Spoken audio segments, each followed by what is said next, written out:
আমার নবীর আদর্শের কথা বলে, আল্লাহর কোরআনের কথাগুলো বলে আমরা একটা বৈষম্যহীন সমাজ কায়েম করতে চাই।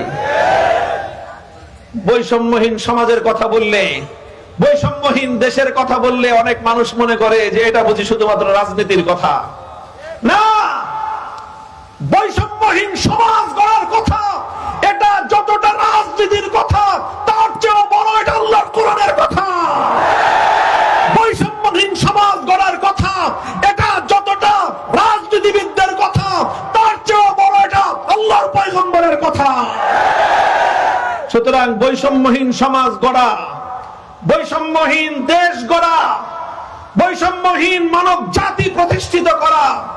আমাকে যদি বলেন যে হুজুর আপনি বলেন আল্লাহর কোরআন থেকে যে দুনিয়াতে কোরআন কেন নাজিল হয়েছিল, যদি আমাকে প্রশ্ন করেন দুনিয়াতে নবী রাসূলগণ কেন এসেছিলেন, আপনি যদি আমাকে প্রশ্ন করেন কেন আদম আলাইহিস সালাম থেকে নিয়ে সর্বশেষ নবী মুহাম্মদুর রাসূলুল্লাহ সাল্লাল্লাহু আলাইহি ওয়াসাল্লাম পর্যন্ত এত শত শত হাজার হাজার পয়গম্বর দুনিয়াতে কেন আগমন করেছিলেন, এক কথায় জবাব দেন, এক কথায় জবাব দেন। যদি এক কথায় আমার কাছে জবাব চান তাহলে আমি বলবো সমস্ত নবীগণ দুনিয়াতে এসেছেন, সমস্ত কিতাব দুনিয়াতে নাজিল হয়েছে দুনিয়াতে মানুষের মধ্যে ইনসাফ কায়েম করার জন্য। আমরা একটা পরিবর্তন চাই, কথা বলেন ঠিক না বেঠিক? সেই পরিবর্তনটা হয়ে যা আছে তার চেয়ে খারাপ চাই না ভালো চাই? যদি যা আছে তার চেয়ে ভালো চাই, আল্লাহর কোরআনের শাসন ব্যবস্থা ছাড়া বিকল্প ব্যবস্থা নাই। এই জন্যই আমরা বলি পরিবর্তন মানে হলো ইনকিলাব। পরিবর্তন মানে কি?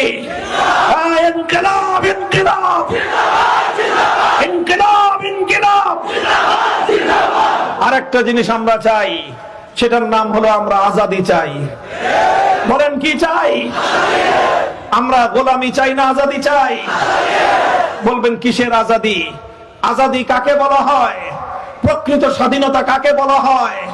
আসেন আমি সর্বশেষ কথা বলতেছি, এটা স্বাধীনতার পরিচয় দিয়ে যায় আমি আপনাদের কাছে। গোলামি কাকে বলা হয় সেটারও পরিচয় দিয়ে যাই আমি আপনাদের কাছে। আজাদি বলা হয় যখন দুনিয়ার মানুষ তার মতো আরেকটা মানুষের গোলামি করে না, বরং মানুষ যখন তার সৃষ্টিকর্তা আল্লাহর গোলামি করে, এটাকে বলা হয় আজাদি, এটাকেই বলা হয় স্বাধীনতা। আর মানুষ যখন তার মতো আরেকটা দোপায়া মানুষের গোলামি করে, এটাকেই বলা হয় গোলামি। হে দুনিয়ার মানুষ, আমি তোমাদের কাছে প্রশ্ন করতে চাই, তোমরা দোপায়া মানুষ হয়ে আরেকটা মানুষের গোলামি করতে চাও না তোমার সৃষ্টিকর্তা আল্লাহর গোলামি করতে চাও? যারা আল্লাহর গোলামি করতে চাও তারাই স্বাধীনতা চাও। যারা আল্লাহর গোলামি করতে চাও তারাই স্বাধীনতা চাও। যারা মানুষ হয়ে মানুষের তন্ত্র দিয়ে শাসন করতে চাও তোমরাই গোলামি চাও। স্লোগান তোলে, আজাদি না গোলামি, গোলামি না আজাদি, ইনকিলাব, ইনকিলাব, গোলামি না আজাদি। আজাদির স্লোগান হবে লা ইলাহা ইল্লাল্লাহ। আজাদির স্লোগান, আজাদির স্লোগান তেরা মেরা নারা क्या?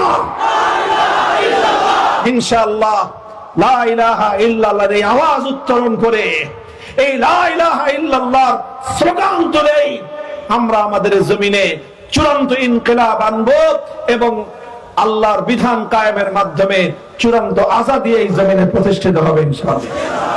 আল্লাহ আপনাদেরকে কবুল করেন।